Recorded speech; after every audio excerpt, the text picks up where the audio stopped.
Добрый вечер, шановные телегледачи. Мы рады зноў сустрэцца з вами ў тэлекавярні «Вячэрні Віцебск». Всім добрый вечар, Сержук, таксама цябе вітаю. Ну, Вітаю вам. Вось пасля такога пачатку ўжо зразумела, пра што ў нас сёння будзе такі святочны вечар.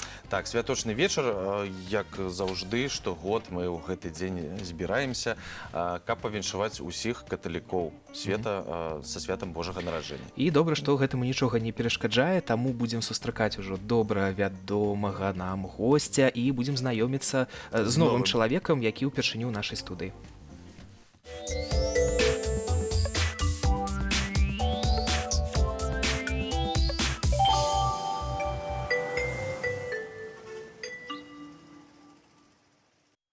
Яшчэ раз добрый вечар, шановныя тэлегледачы. Мы адразу, канешне, знаёмім з нашымі гасцямі. Гэта усім вядомы Олег Буткевіч, біскуп Віцебскі, і Алексей Ляшко, біскупскі судовы вікарый. Я думаю, што крыху пазней мы патлумачым, які судовы вікарый, так?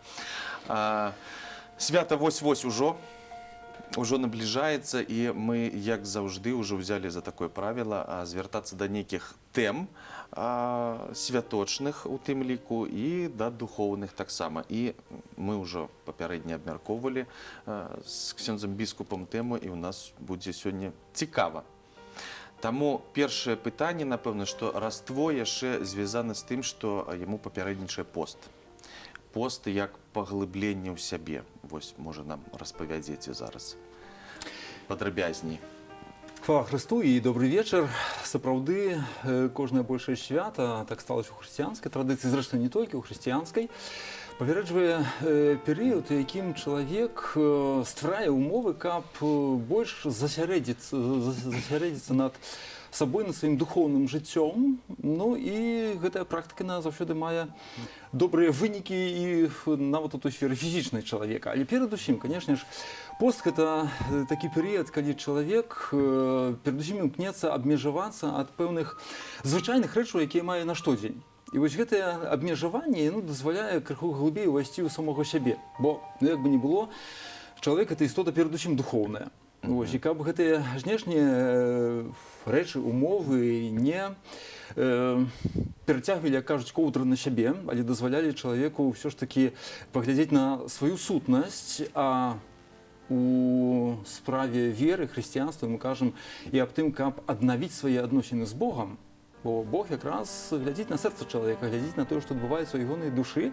Вось менавіта гэтая практыка, яна дапамагае, ну, скажам проста, ачысціцца чалавеку. Адкінуць тое, што яму перашкаджае ў жыцці, тое, што стварае яму нагоду да чынення зла, граху. Ось, і менавіта таму пост – это вельмі карысная рэч, практыка. Ужо нават не кажучы аб тым, што сам збаўца, Jesús Христос, як добра ведаем, гэта з Евангелія, перад сваёй публічнай дзейнасцю перажыў гэты пост і вельмі сур'ёзны, строгі, на працягу 40 дзён, прыбываючы ў пустыні, у аддаленні ад людзей, нічога не еўшы, нават не піўшы. 40 дзён. 40 дзён. Ну, вось такі узор. Это, канешне ж, Касцёл не вымагае сёння ад чалавека аж такой жорсткай практыкі, і, можа, сёння тым больш не звяртаецца ўвагі на, скажам так, на ежу. Хоць это мы, можа, часцей маем на ўвазе, ось таго нельга есці, таго нельга есці. Касцёл выходзіць са зразуменнем да сітуацыі чалавека, вось, і каб не ставіць яго ў нязручнае, часам, можа, тупіковае становішча, то перадусім, канешне, звяртаецца ўвагу на духоўныя рэчы. Ну, але ўжо калі казаць пра ежу, то, як часам жартуюць, тое, чаго не трэба есці, напэўна, у часе посту, але і ўвогуле, гэта адзін аднаго. Вось. Гэта такая, скажам, рэч перадусім такая важная і практычная. Ну і, канешне ж, у духоўных справах, духоўных рэчах мы павінны паспрабаваць увайсці ў такую сувязь з Богом. Пра што? Праз малітву, чытанне Святога Пісання. Зноў жа, абмяжоўваючы скарыстанне тых сродкаў, якія нас адцягваюць ад тых духоўных рэчаў. Тэлебачанне, інтэрнэт, тэлефон, хоць ад гэтых рэчаў, без гэтых рэчаў нам сёння цяжка ўявіць сваё існаванне. Вось, хоць сённяшняя сітуацыя, больш так, скажам, дзесьці прымусова нас абмяжоўвае, да? Перадусім у тых кантактах паміж сабою. Вось. І гэта, Ну, для кагосьці гэта адзіная магчымасць праз інтэрнэт кагосьці пабачыць. Так, і тут якраз гэты інтэрнэт, ён стварае нам добрую магчымасць, але зноў жа заўсёды ў гэтым крыецца небяспека. Гэта чалавек уцягвае, гэта чалавека прывязвае да сябе, і нават тады, калі змяняюцца знешнія умовы, можна проста ў гэтым пазастацца. І пра гэту небяспеку сёння кажуць, што мы, дзякуючы сродкам масавай інфармацыі, маем бліжэйшае дачыненне і кантакт з тым, хто далёка, але, на жаль, гэтыя сродкі вельмі часта аддаляюць ад нас тых, хто ёсць блізка, з якім мы ў першую чаргу павінны мець гэты такі прыязны, блізкі кантакт.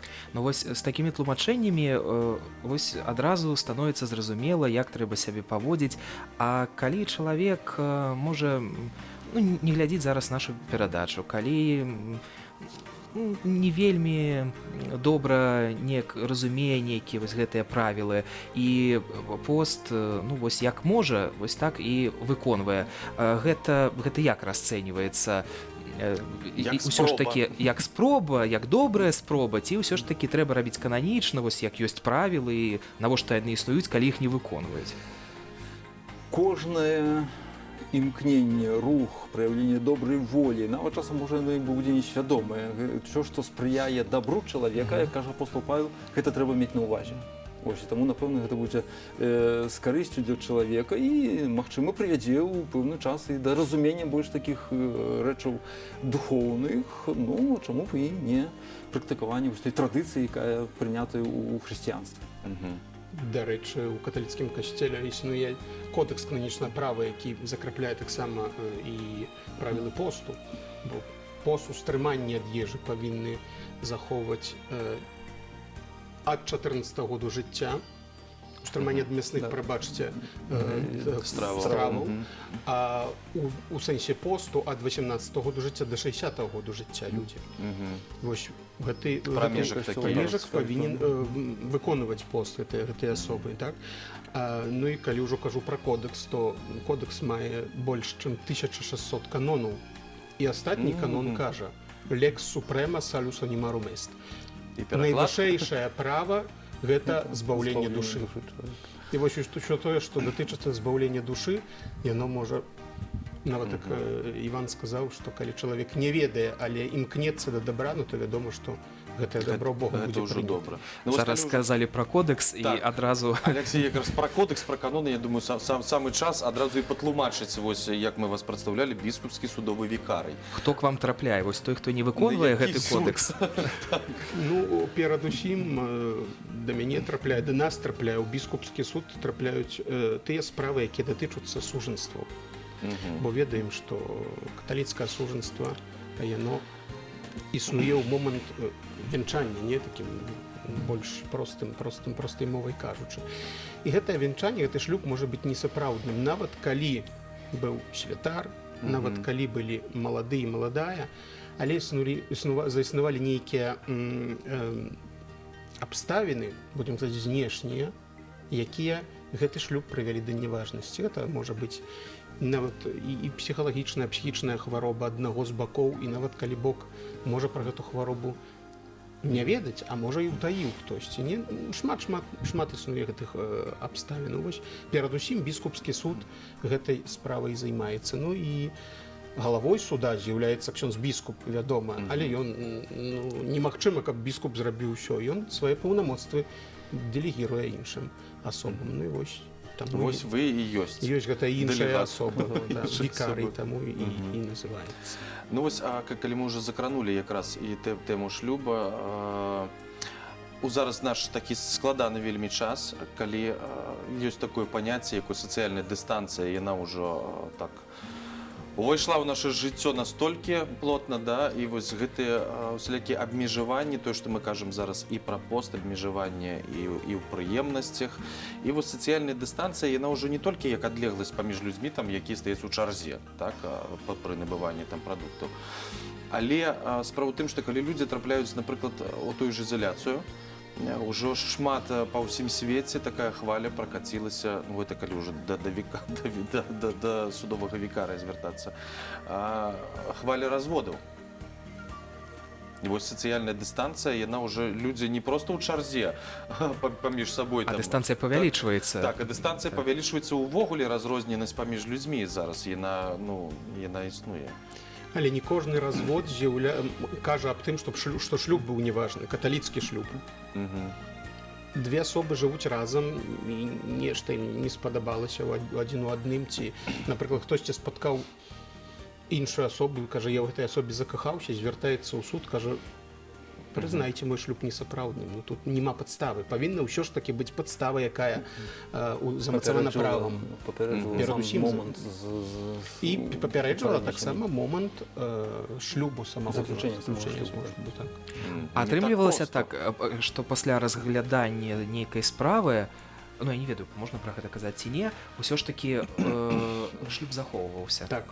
Так? Гэта галоўная мэта? Шлюб, галоўная мэта перадусім, калі дзве асобы звяртаюцца ў суд, біскупскі суд, то мы стараемся размаўляць з гэтымі асобамі, і першае пытанне ў нас заўсёды ёсць, ці магчыма захаваць шлюб. Калі гэты шлюб магчыма захаваць, то перадусім пробач робіць, настаяцель, дзе гэтыя асобы жывуць, усё тое, каб гэты шлюб захаваць. Пазней таксама мы за свайго боку стараемся гэтым асобам дапамагчы выйсці, можа, з якой-то крызіснай сітуацыі, каб казаць агульна, не ўваходзіць у падрабязнасці. Але таксама, на жаль, адбываецца так, што шмат шлюбаў сапраўды прызнаюцца несапраўднымі. Ну і калі звяртаюцца, павінна быць жаданне абоіх, так? Немагчыма так, што адзін, напрыклад, хоча захаваць шлюб, а другі скасаваць. Аднаго боку павінна быць жаданне, таксама як і у свецкім судзе яны пішуць пазоўную скаргу. Гэтую пазоўную скаргу ёсць адказчык, ёсць пазоўнік, гэтую пазоўную скаргу мы разглядаем, калі існуе падстава, то сапраўды мы прымаем гэтую справу, калі не існуе падставы, мы адкідаем адразу, каб людзям не даваць ніякай надзеі на тое, што трэба зразумець, што вось калі две асобы перасталі жыць разам, да, і звяртаюцца ў біскупскі суд і думаюць, што адразу іх шлюб прызнаюць несапраўдным, то гэта не так адразу. Не? І ўсё ж такі працэс гэты трывае. Часамі трывае год, а можа і два. Бо мы павінны... Неадназначна, што калі справа трапіла ў суд, то яна абавязкова будзе пазітыўна развязаная, бо гэта ўжо будзе вынікаць з матэрыялу гэтай справы. Ну, але тое, што датычыцца, скажем, іншага боку гэтай сітуацыі, сапраўды сёння, вось скуль, скажем так, у чым прычына таго, што людзі сёння, ну, на жаль, вельмі часта не могуць паразумецца. Тлумачэнне з боку, з пункту гледжання хрысціянства, падставовы ў тым, што такім чынам праяўляецца недасканаласць чалавека, альбо, як мы кажам, што гэта наступствы граху першароднага. Мы маем сапсаваную натуру, якая менавіта ў тым і праяўляецца, што нам цяжка прыняць іншага чалавека такім, які ён ёсць, з яго недахопамі. Але таксама цяжка іншы раз бывае заўважыць і добрыя бакі гэтай асобы. Вось тады, калі людзі, такая парадаксальная рэч, калі яны побач адзін з сабой, да, там 24 гадзіны, 7 дзён на тыдзень, вось гэтыя негатыўныя бакі, яны пачынаюць спаўняць такую нядобрую ролю аддалення гэтых асобаў. Ну і таму вось менавіта тут вера якраз і павінна адыграць сваю ролю, дапамагаючы чалавеку, не шукаць перадусім не сваёй карысці, а крыху інакш глядзець на таго, хто ёсць побач. Не ўспрымаць яго як толькі проста фізічную нейкую асобу, але ўспрымаць, як кажа нам пра гэта хрысціянства, як свайго бліжняга, як свайго брата, які ёсць недасканалы, вядома, але памятаючы пры тым, што і мы вельмі часта не падарунак. Таму хтосьці прымае нас такія, які мы ёсць, зрэшты, калі кажам пра любоў, і зноў ж якая на пачатку пераважна так прымаем, яднае гэтых людзей у сям'ю, бо гэта павінна быць фундаментам, падставай заключэння шлюбу, то заданнем іх ёсць гэту любоў падтрымліваць. А само паняцце гэтай любові менавіта ў тым і заключаецца, каб прыняць чалавека такім, які ён ёсць. Вось, і тады, калі з гэтага пункту гледжання глядзім на сужанства, вядома, што ніхто не пазбаўлены цяжкасцю праблему, зрэшты, гэта рэч такая натуральная. Вось, ну, але мы ўсё ж такі павінны адчуваць нейкую адказнасць, разумець. Ну і зноў ж, калі кажам пра адказнасць, то яна павінна ўзнікаць крыху раней, да, калі людзі толькі пазнаёміліся, да, і вось, каб не ўзнікала пазней такіх момантаў, ну, усіх не пазбегнем, але прынамсі у большасці сітуацый, каб людзі ведалі, каму я даручаю сваё жыццё і за каго я бяру на сябе сваю адказнасць. Кажуць, ну, вядома, што пасля заключэння шлюбу звычайна гэты вочы адкрываюцца, да, ружовыя акуляры спадаюць з носу, ну і вось пазней пачынаецца гэта шэрае іншы чалавек. Жыццё, так. Зрэшты, гэта таксама рэч натуральная. Калісьці чуў аднаго з тэолагаў, значы, нават са свецкіх людзей, да, які казаў, што ось альбо ён па сябе казаў, што я, кажа, у шлюбе ўжо 3 разы з адной жонкай. Гэта як? Я, кажу, ўжо тройчы змяніўся. Это натуральная рэч, што чалавек праз нейкі момант выпрабування сітуацыі становіцца крыху іншым. І мастацтва шлюбу ў тым, каб навучыцца жыць ось з гэтым чалавекам. І зноў жа, калі ўзнікае такая крытычная сітуацыя, ўжо такія моманты падказваю часам дзесьці, папытацца ў сябе. Калі гэты чалавек побач са мной, ну, вядома, чаму разводзіцца, да, бо шукаем нейкія, ці маем нейкія прэтэнзіі да іншага чалавека, да, што ён там стаў горш, не такі, як мы спадзяваліся. Папытацца, ці часам я сам не стаўся прычынай таго, што побач са мной чалавек, ну, стаў горшы. Вось гэта таксама заданне, каб побач з намі людзі станавіліся, прынамсі, крыху лепшымі. А вось таму, калі мы кажам пра шлюб, вось пост, вось гэтыя ўсе нейкія адмаўленні такія у прыемнасцях, гэта важна рабіць разам, калі вось ёсць 2 чалавекі, ці ўсё ж такі кожны сам з Богам, а шлюб пачакае? Ну, ведаеце, паводле Святога Пісання, што азначае шлюб, гэта момант, калі двое становяцца адным целам. Што Бог злучыў, чалавек няхай не разлучае, хоць з іншага боку кожны з нас мае свае асабістыя адносіны з Богом. І тому у некаторых момантах гэтая практыка, постная практыка, не можа быць, і можа дзесьці лягчэй будзе перажывацца, калі двое сужанцаў будуць падыходзіць да гэтага разам. Ну, канешне, калі адзін нічога не есць, а другі адкрывае шмат гэтай дзверцы праз кожныя 15 хвілін, што там новага з'явілася. Як тут утрымаешся? І шлюба не будзе, і пост так сабе атрымаецца. Ну так, цікава. Ну, яшчэ, вось, калі мы ўжо размаўляем і пра пост, і пра разрозненасць гэтых людзей у нашай часы, пра сацыяльную дыстанцыю у шырокім сэнсе, то зараз у гэтыя дні, калі мы там абмежаваныя, мы не можам выехаць, мы не можам выйсці, некаторыя людзі, як Ваня кажа, нават цэлае пакаленне, ёсць уже такое, якім гэта нават зручна, якія проста застаюцца дома, і яны не проста назіраюць за жыццём, а проста нічога не робяць. Яны баяцца выйсці. Яны выключаюцца неяк жыцця. Так, яны выключаюцца, проста выпадаюць, сапраўды, з гэтай рэчаіснасці, не ўключаюцца ў гэты працэс жыццёвы абсалютна, без працы, без якісьці інтарэсаў. І што рабіць? Вось гэта, ну, там зразумела, там яшчэ, напэўна, і страхі таго, што можна зрабіць нешта не так, таму што, ну, зараз такі імклівы час, навколо ўсё так хутка мяняецца, і вось гэта боязь зрабіць нешта памылкова, яна проста прымушае чалавека неяк схавацца і схавацца. І ўсё, што тут рабіць? Ну, вось гэта якраз той побочны эфект сённяшняга тэхнічнага прагрэсу, то, што тычыцца інтэрнэту. Гэта вялікая спакуса чалавеку увайсці, абмежавацца ад іншых людзей. Хоць сёння мы маем такую, ну, калі, можа, нельга казаць гэта ў такім шырокім значэнні пра пост, бо пост гэта рэч добравольная. Калі чалавек сам на сябе прымае гэтае абмежаванне, тут мы маем сітуацыю, калі гэтае абмежаванне на нас зваліліся, да, і мы не маем іншага выйсця. Вось, ну, але тут можам прымяніць той добры прынцып, да, што калі мы не можам змяніць сітуацыю, трэба змяніць падыход да гэтай сітуацыі. Вось, ну і звяртаючыся да з гэтай замкнёнасці чалавека, чалавек не выпадае звычайна ў нікуды, ён заўсёды шукае сабе іншае месца. Вось гэтым іншым месцам ёсць, ну ж, тое, што стварае інтэрнэт, гэты свет віртуальны. Ось, а ён, на жаль, застаецца віртуальным і трываючы ў ім чалавек пазней губляе пэўную сувязь ужо з тым светам рэчаісным. Это тое, што сёння, магчыма, дзесьці больш можа пагражаць асабліва людзям маладым.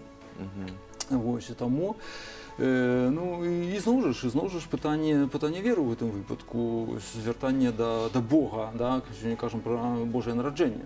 Бог, да, які знаходзіўся усю вечнасць сваю ў духоўным свеце, да, ось это чаму гэта унікальнасць гэтага моманту. Ён прымае людскую натуру, інакш кажучы, ён уваходзіць у гэты свет матэрыяльны, які сам стварыў, да, ён становіцца адным з нас. Ось, і дае нам сёння таксама прыклад, каб не уцікаць ад гэтай рэчаіснасці. Да? Нават тады, калі бывае цяжка, ўжо нават у той крытычны момант, якім для Хрыста быў момант укрыжавання. Не зышоў з крыжа, хоць і нават фарысеі яму казалі, ось зайдзі з крыжа, і мы паверым у цябе. Трываў у гэтым да канца у выкананні, у спаўненні сваёй місіі. Гэта для нас таксама прыклад, каб не уцікаць, не абмяжоўвацца ад гэтага свету, ад гэтай рэчаіснасці, але трываць у ёй. Бо мы не можам ад яе схавацца, ад яе ўцячы, мы існуем у гэтай рэчаіснасці. Трэба ўсё роўно атрымліваецца, што трэба выходзіць насустрач той самай рэчаіснасці і складанасцям, бо я так разумею, што духоўны рост ён можа узвышацца толькі праз выпрабаванні. Гэта таксама важная, скажем, важны сродак, да, ва ўзросце чалавека, што калі тое, што нас не забівае, то і нас умацоўвае. Гэта, канешне, нелёгкія моманты, цяжкія моманты нашага выпрабавання, з якімі мы сёння, можа, часцей сустракаемся. Але ў гэтыя моманты важна ўсё ж такі захаваць сваю годнасць, захаваць свабодным ад зла сваё сэрца, сваю душу. І тут, можа, яшчэ вяртаючыся зноў жа да міжлюдскіх адносінаў, калі мы казалі пра тых блізкіх людзей, якія жывуць у сваёй кватэры, якія, на жаль, часам, это дзіўна, парадаксальна, тыя людзі, якія яшчэ недавно былі, не ўяўлялі сабе жыцця без гэтага чалавека, раптам становяцца ворагамі. На жаль, это паняцце у нас такое распаўсюджанае. І вось тут мне вельмі падабаецца момант з фільму «Троя» з Брэдом Пітам у галоўнай ролі. Брэд Піт усім падабаецца, так, падрабязней. З чацвёртага, каб разумець, пра які фільм ідзе мова. Там быў момант, калі Прыам, кароль Троі, уначы прыходзіць да Ахілеса за целам свайго забітага сына Гектара. І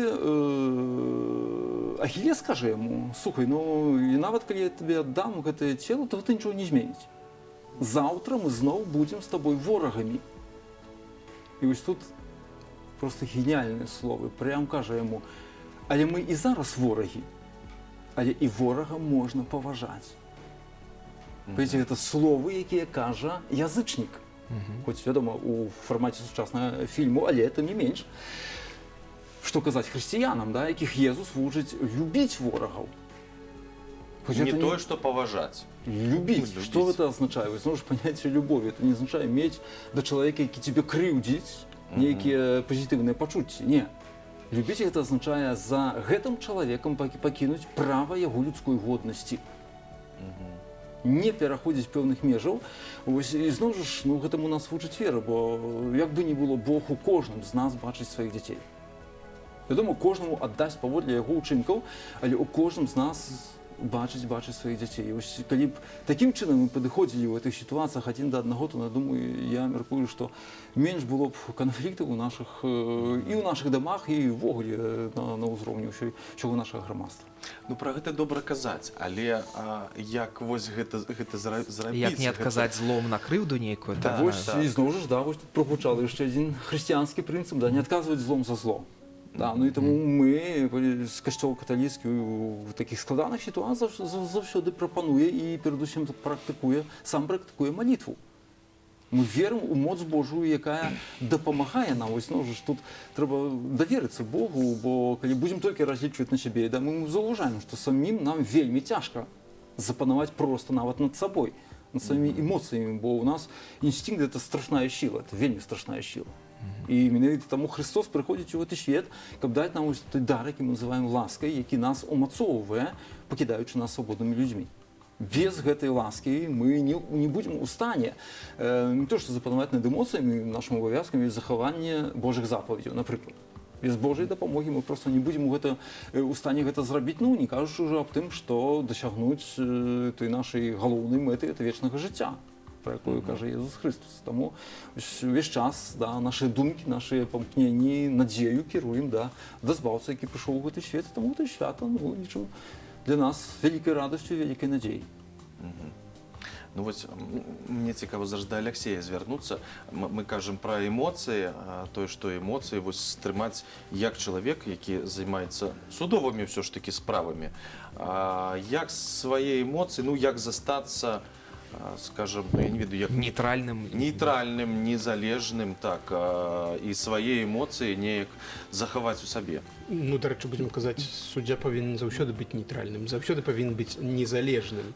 І не гледзячы на тое, што так, напрыклад, калі мы ўжо берем прыклад нашага суда, біскупскага суда, і калі я бачу перад сабой двух асоб, мне можа хтосьці падабацца, больш хтосьці менш падабацца, але я ўсё ж такі павінен мець, будзем казаць, маральную упэўненасць у тым, дасягнуць маральнай упэўненасці ў тым, што шлюб не сапраўдны, калі кажам пра шлюб.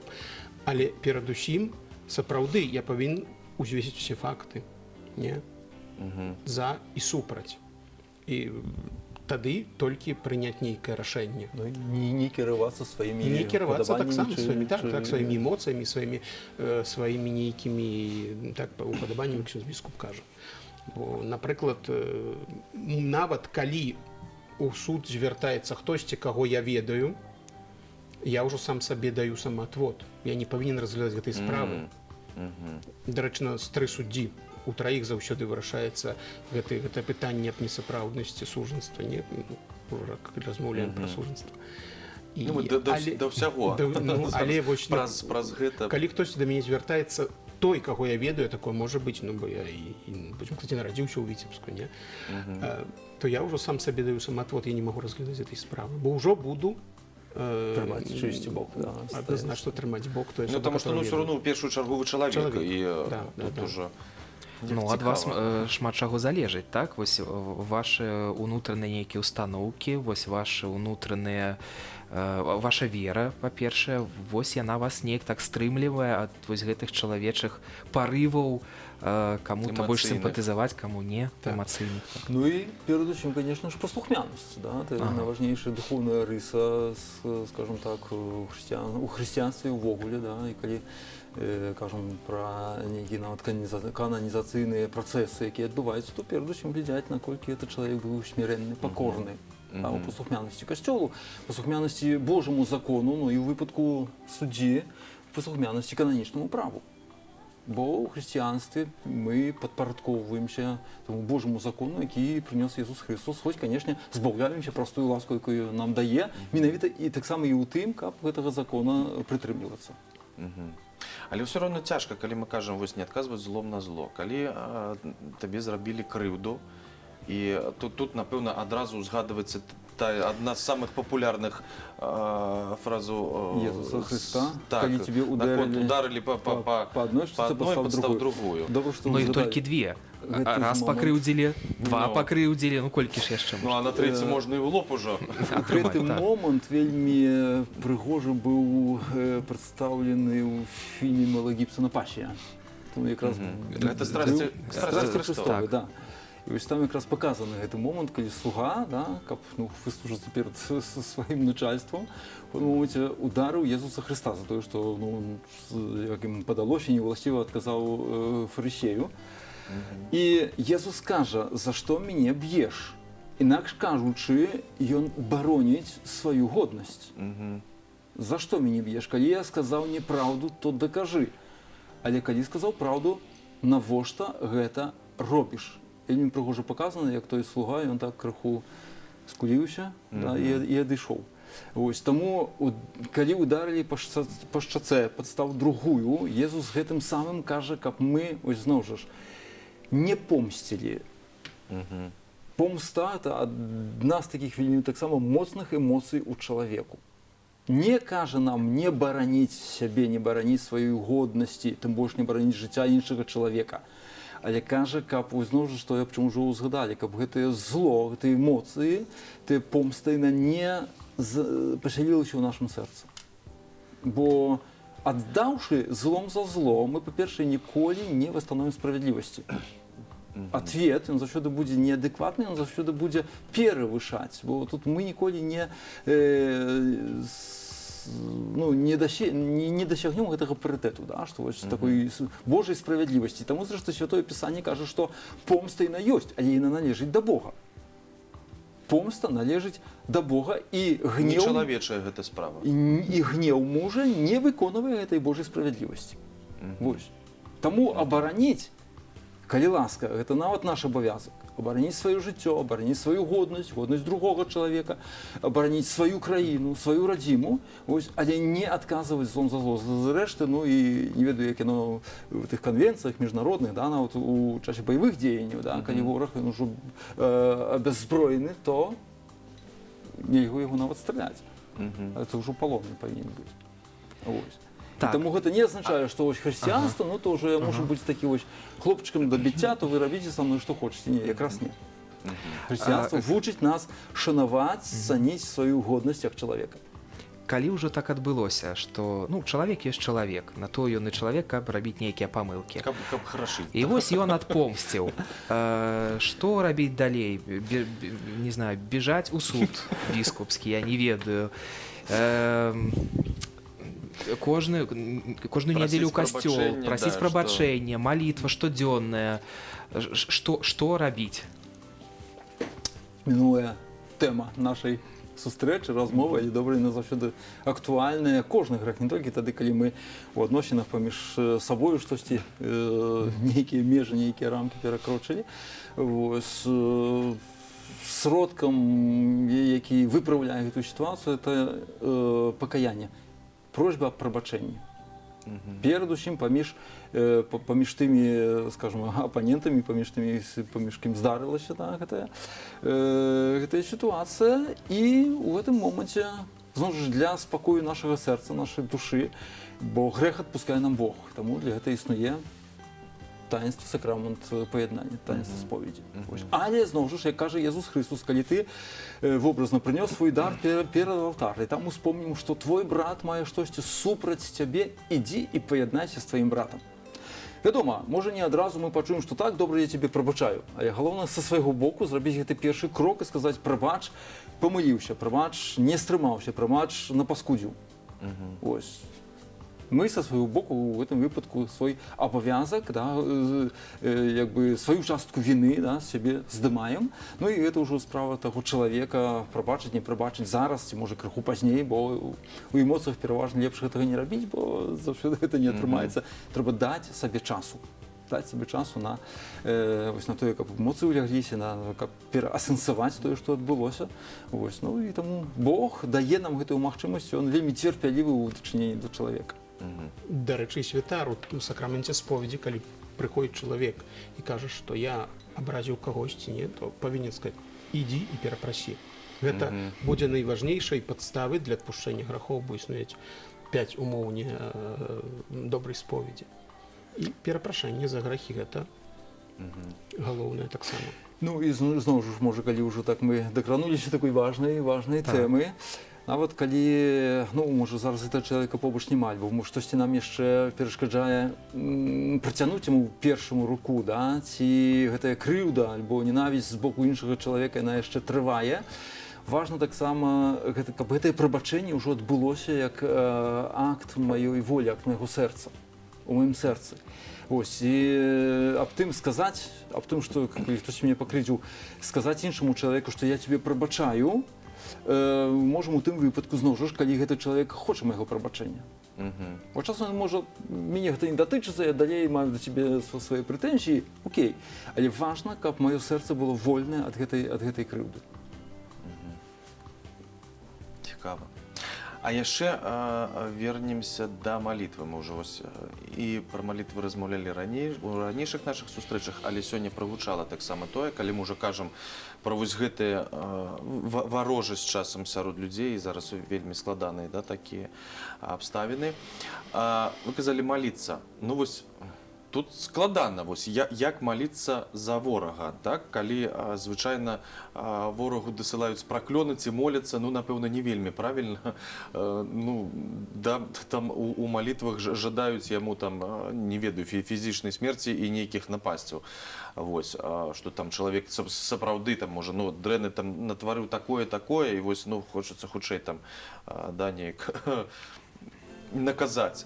А што рабіць? Атрымліваецца, што ну так нельга. А кажуць, што маліцца трэба за яго. Як правільна маліцца? За ворага, ну калі мы ўжо так кажам. Па-першае, трэба памятаць, што нават просьба аб нейкай крыўдзе для майго ворага яна не будзе выслухана. Калі мы жадаем зла чалавеку, ну, хіба што гэта праклён, але за праклёнам ужо стаіць не Божая моц, ужо стаіць моц злога духа, таму гэта таксама вельмі небяспечная рэч. І для таго, каго праклінаюць, таму хто праклінае. Таму Jesús кажа, што не маем запаведь не лжэсвідзецельстваваць, не сведчыць фальшыва нават пра чалавека, да? Сюды ўваходзіць таксама усе нашы нецэнзурныя мовы, як кажуць. Вось. Па-другое, малітва за ворага яна заключаецца ў тым, каб ён навярнуўся. Прасіць Бога аб навяртанні для гэтага чалавека. І ў залежнасці ад таго, да, каго мы лічым сваім ворагам, калі ў нейкай ступені можа нават маё існаванне, маё жыццё ад яго залежыць, прасіць, каб Бог, бо чаму чынім зло? Да? Мы паддаемся дзеянню злога духа, зла. Прасіць Бога, каб Бог захаваў яго ад гэтага ўплыву. Ось. І ў гэтым выпадку мы даем шанец на вяртанне гэтаму чалавеку, мы паступаем проста па-хрысціянску, мы паступаем шляхетна. Божа, ты абарані гэтага чалавека ад зла, дай яму навяртанне. Ну, альбо таксама абарані мяне ад гэтага чалавека. Таксама тая малітва, якая, скажем так, можа дапамагчы абмежаваць тыя дрэнныя думкі, натхненні таго майго супраціўніка. Вось таму малітва яна заўсёды прыносіць карысць чалавеку. Вядома, цяжка пераступіць, бо это залежыць, канешне, ад ступені крыўды, якую нам учынілі. І зноў жа, ну не баяцца таго, што я ў гэты момант нават свядома таго, што я мушу прабачыць, што гэтага не магу зрабіць фізічна. Бо крыўда гэта так як рана на целе. Яна не загоіцца ў адзін момант, да? Трэба даць часу, каб яна загаілася. Таксама, як я ўжо казаў, трэба даць часу і самому сабе на тое, каб гэты момант прабачэння надышоў.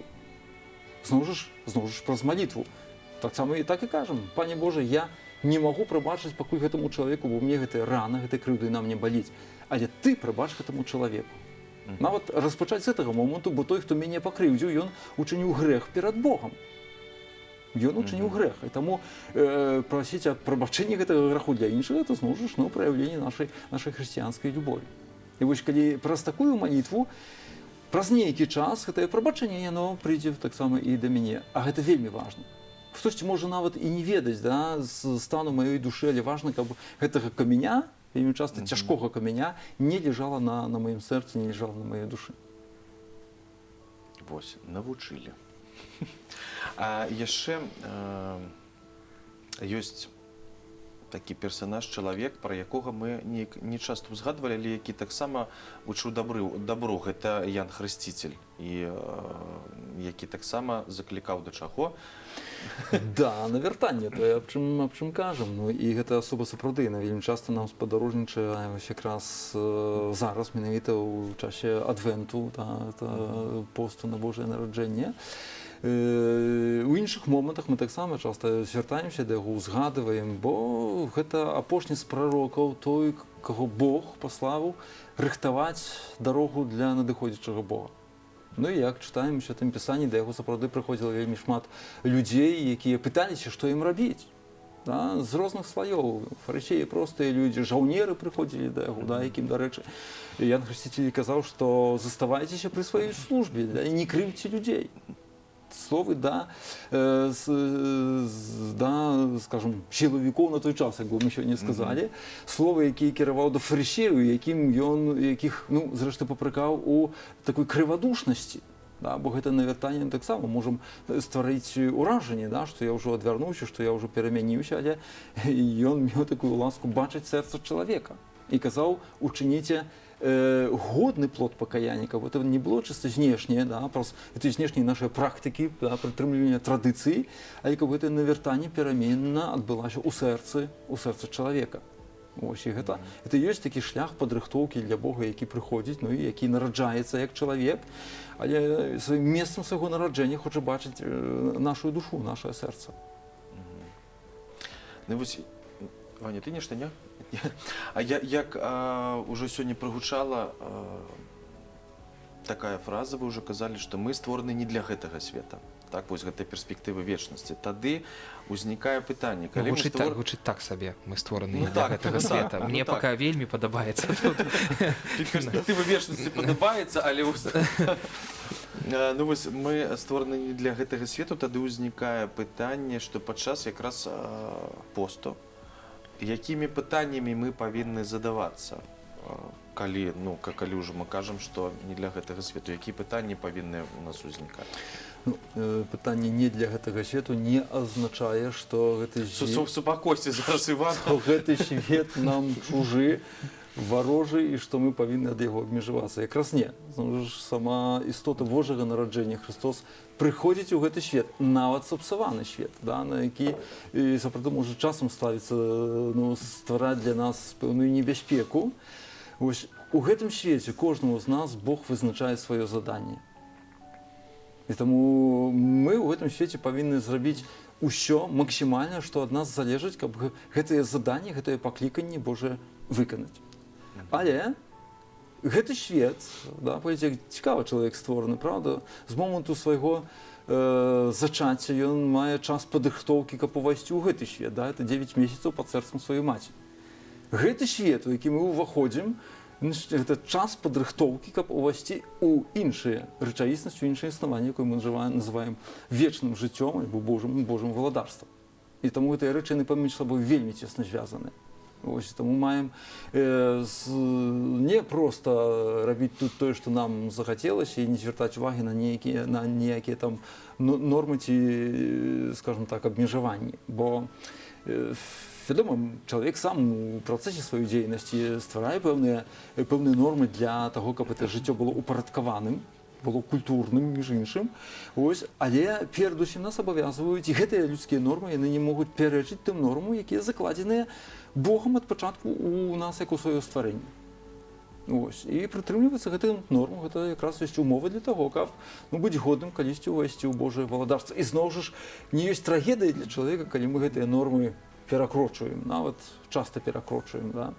Ось, бо, зноў жа ж, місія Езуса Хрыста, каб адказнасць за гэтую нашу нявернасць, за нашу слабасць узяць на сябе, даць нам ласку прабачэння. Бо мы ўжо таксама пра гэта размаўлялі.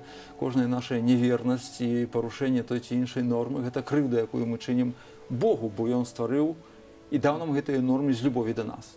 Калі мы гэтага не захоўваем, мы там самым кажам, што Бог нам не патрэбны, мы проста яго ігнаруем.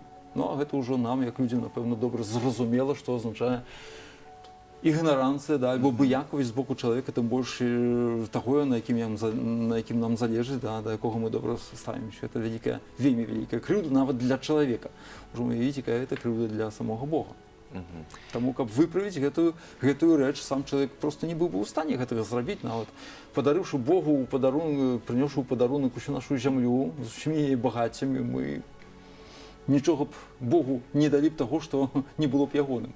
Вось, і таму выпраўленнем сапраўды гэтай крыўды людской, да, у дачыненні да Бога выпраўленне мог зрабіць толькі хтосьці роўны Богу, кім з'яўляецца Езус Христос, той нараджэнне, якога мы зараз і святкуем. Я вось зараз вы расказвалі, я думаў пра тое, калі гэта ўсё вось то, што зараз адбываецца падрыхтоўка да наступнага этапу, а што ж там чакае, калі такая падрыхтоўка тут адбываецца?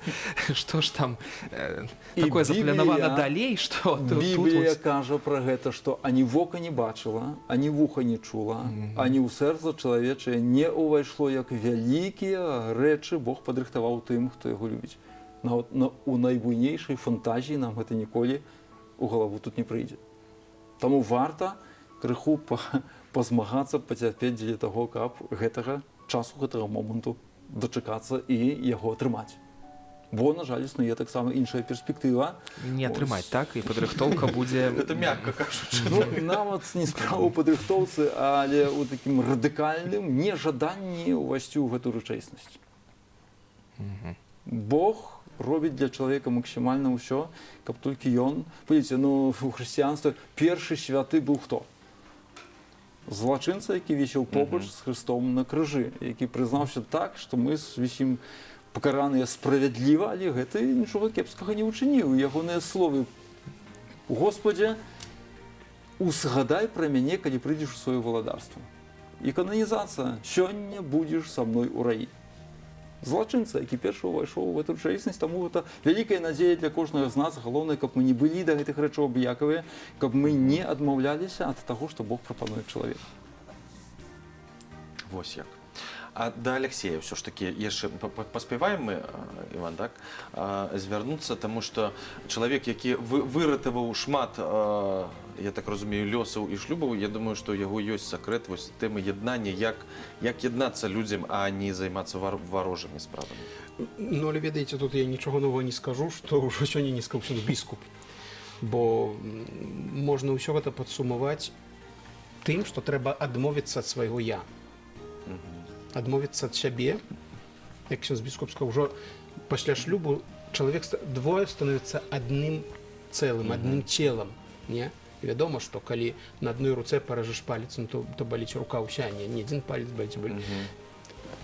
Ведаеце, перад усім адмовіцца ад свайго, дзесьці зрабіць крок назад. Не? Такая італьянская ёсць пагаворка, што часамі трэба рабіць крок назад, бо ад пакоры ніхто яшчэ не памёр. Во. Разумная прымаўка такая. Я так гляджу, што нас засталося амаль Часу. некалькі хвілінаў, і зараз такі вечар святочны, і вось гэтыя, можа, апошнія хвіліны мы можам нават перадаць для нейкага віншавання. Праз некалькі хвілін, канешне, пачнецца трансляцыя, і можна будзе пабачыць ужо святую імшу цалкам. Ну, зараз вось для нашых тэлегледачоў можам дачакацца нават ад вас Ну, ўжо стала некалькі традыцыя, прыемных таму так, словаў. віншаванне. Свята Божага нараджэння — гэта свята надзеі, свята супакоі, і, нягледзячы на нашыя цяжкасці, гэта свята радасці. Таму хочу пажадаць, каб вось гэтыя Божыя дары нам ўсё ж такі сталіся нашым удзелам. Няхай тыя беды, праблемы, з якімі мы так шматліка сустрэліся ў гэтым годзе, каб яны засталіся ў гісторыі, адышлі і больш да нас не вярталіся. Няхай здароўе, супакой, радасць, поспех загосціць у кожным вашым сэрцы, у кожным вашым доме. Са святам усяго самага найлепшага. Дзякуй вам шчыра за тое, што прыйшлі, за такую цікавую і, я ўпэўнены, і карысную размову, якая, спадзяюся, шмат каго прымусіць задумацца і пазадавацца пытаннямі, вось ты да чаго вялі, хто ты, навошта ты жывеш і што ты робіш. Так?